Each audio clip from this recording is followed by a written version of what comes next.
పాకిస్తాన్ ఉగ్రవాదులతో తనకు ఎలాంటి సంబంధమూ లేదని జమాతే ముస్లిమీ అధ్యక్షుడు జక్రియా అన్నారు. నిన్న తనపై తప్పుడు ప్రచారం జరిగిందని ఆయన పోలీసులకు ఫిర్యాదు చేశారు. చెన్నైలో ఇమిగ్రేషన్ పోలీసు అధికారులు తనను అదుపులోకి తీసుకున్నారని అన్నది వాస్తవమేనని, తాను జమాతే ముస్లిమీ అధ్యక్షుడిగా ఉన్నందున విచారించారని అన్నారు. తనపై తప్పుడు ప్రచారం చేసిన వారిపై చర్యలు తీసుకుని న్యాయం చేయాలంటున్న జమాతే ముస్లిమీ అధ్యక్షుడు జక్రియాతో మా ప్రతినిధి Naveen face to face. Warangal నగరానికి ఉగ్ర లింకులు ఉన్నాయని నిన్న ప్రచారం జరిగింది, కలకలం రేగింది.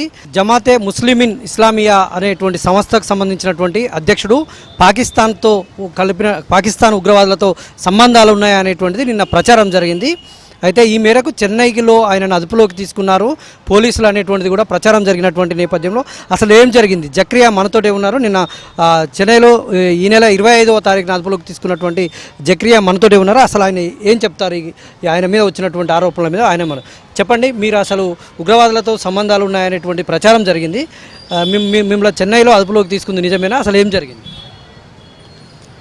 సార్, నా పేరు మొహమ్మద్ జక్రియా అండి. నేను ఆల్ ఇండియా జమాతుల్ ముస్లిమీన్ ప్రెసిడెంట్గా 2021 మార్చి నుండి ఈ బాధ్యతలు తీసుకున్నాను. All India Jamatul Muslimeen president నేను. రీసెంట్లీగా ఇప్పుడు శ్రీలంకలో ఉన్న అధ్యక్షుడు షిఫాక్ సాబ్ అని ఉన్నాడు. అతనితో కలవడానికి నేను 2025లో 26వ తారీఖు జనవరి రోజున శ్రీలంక పోదామని చెన్నై ఎయిర్పోర్ట్కి చేరుకున్నాను. చెన్నైలో అక్కడ ఇమిగ్రేషన్ దగ్గరికి వెళ్ళిన తర్వాత వాళ్ళు జమాతుల్ ముస్లిమీన్ ప్రెసిడెంట్ అనే తలకే వాళ్ళు ఆపి, మీకు ఏమన్నా ఉగ్రవాదులతోటి ఏదన్నా సంబంధం ఉందా ఏంది అని తనిఖీలు చేశారు, ప్రశ్నించారు. 2 రోజుల దాకా నన్ను అక్కడే ఉంచుకున్నారు. నా ఫోను, నా పాస్వర్డ్ అన్నీ వాళ్ళ స్వాధీనంలో తీసుకొని నన్ను ప్రశ్నించారు. దాని తర్వాత 2 రోజుల తర్వాత మీకు మీ సంఘానికి, ప్రపంచంలో ఎక్కడైనా మీ సంఘానికి కానీ, మీకు కానీ, మీ అధ్యక్షుడు కానీ ఎక్కడ ఎలాంటి ఉగ్రవాదులతో సంబంధం లేదు, మీరు క్లీన్గా ఉన్నారు, మీరు మీ సంఘం ప్రచారం కోసం కానీ దేనికైనా మీరు ఏ కంట్రీకైనా వెళ్ళొచ్చు, మీరు శ్రీలంక పోవాలనుకున్నా ఇప్పుడు పోవచ్చు, లేదా మీరు ఇంటికి పోవాలన్నా పోవచ్చు. అంటే నేను ఇప్పుడు నా దగ్గర డబ్బులు కూడా లేవు, టికెట్ క్యాన్సిల్ అయిపోయింది వాళ్ళు ఆపడం వల్ల, అందువల్ల నేను ఇంటికి పోదాంలే మళ్ళీ ఎప్పుడు చూసుకోవచ్చు అని నేను ఇంటికి వచ్చేసానండి. ఇంటికి రాగానే నా భార్య, పిల్లలు అందరూ, తల్లి, చెల్లి అందరూ కూడా వాటేసుకొని ఒకటే ఏడుపు. 2 రోజుల కాంచి వాళ్ళందరూ లాక్లు వేసుకొని ఇళ్లలో కూర్చున్నారంట. ఏంది అంటే, నువ్వు పాకిస్తాన్ ఉగ్రవాదులతో ఉన్నావు, ఈ ఉగ్రవాదాన్ని అంతా ఇది చేస్తున్నావు అన్నట్టుగా ప్రచారం జరుగుతుంది అని వాళ్ళు చెప్పారు. నేను ఒక్కసారి షాక్ అయిపోయా, అసలు ఏంది నా మీద రావటం ఏందని నేను అప్పుడే లింకులు తీసి చూశాను ఫోన్లో. అప్పుడు అర్థమైంది ఏంటంటే, అసలు ఎవరు చేశారు, ఎందుకు చేశారు ఈ ప్రయత్నాలు, ఇవన్నీ తప్పుడు ప్రచారాలు నా మీద ఎలా వచ్చింది, ఎందుకు వచ్చింది కూడా నాకు అర్థం కాలేదు. ఇప్పుడు నా భార్య, బిడ్డలది, నా తల్లి, చెల్లి వీళ్ళందరూ ఏమేం కావాలి?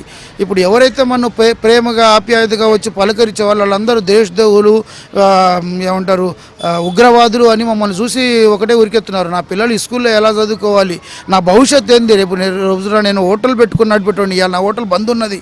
మీ సంస్థ అసలు ఎట్లాంటి కార్యక్రమాలు నిర్వహిస్తుంది? మీరు ముస్లిం సంఘానికి సంబంధించినటువంటి ప్రచారం చేస్తారని చెప్తున్నారు కదా, ఎట్లాంటి కార్యక్రమాలు చేస్తుంది, ఏ దేశాల్లో ఉంది? సార్, ఇది మా సంఘం పేరు జమాతుల్ ముస్లిమీన్ సార్. ముస్లిం సంఘంలో 73 కులాలుగా అందరూ మారిపోయారు. మేమేందంటే, దైవం ఏదైతే మనకు పేరు పెట్టారో అదే పేరు మీద ఉండాలి. దైవం మాకు పెట్టిన పేరు జమాతుల్ ముస్లిమీన్.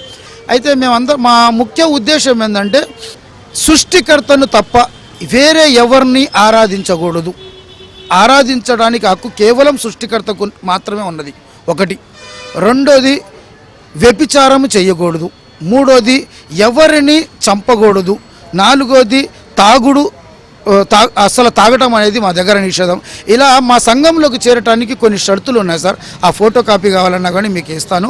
ఈ షరతుల మీద ఎవరైతే అంగీకరిస్తారో అప్పుడే మా సంఘంలోకి ఆహ్వానిస్తాము. ఏదైతే పోలీసులు కానీ పెద్ద వాళ్ళందరూ కూడా తప్పుడిని ఎలా అంతమించాలని చూస్తున్నారో మా సంఘం కూడా అదే పని చేస్తుంది సార్.